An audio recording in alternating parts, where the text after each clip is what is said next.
The man was trapped in the car for 3 days. Looking at the rain outside the window, he could only lick the glass. With no other choice, he started drinking his own urine, but the smell made it impossible to swallow. At that moment, the display lit up with the owner's voice. The owner said he locked the doors to punish car thieves like him. The next second, the owner remotely turned on the AC. The modified car could drop the temperature to 10 below zero. Ted quickly put on his clothes to fight the cold, but he kept taunting the owner. 10 hours passed. Ted was freezing and couldn't stand it anymore, so he pulled out a gun and tried to break the glass. But the bullet hit the reinforced glass, bounced back, and went straight into his own thigh.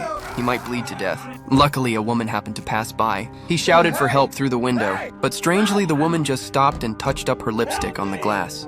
The owner had already turned the windows into one-way mirrors. Ted used his shoelace to tie the wound to stop the bleeding. He begged the owner to let him out, said he was willing to turn himself in, but the owner simply hung up. Ted slowly lost consciousness from blood loss. When he woke up again, his wounds were bandaged. As he wondered what happened, the owner called again. Furious after checking his ID, he had been to prison 3 times, and now he wanted to teach him a lesson with a huge punishment. Then the car started automatically, accelerating on its own. Ted couldn't believe it was remotely controlled. The car rushed straight to the top of the parking garage. Ted begged for mercy with all his strength, but the speed didn't slow down.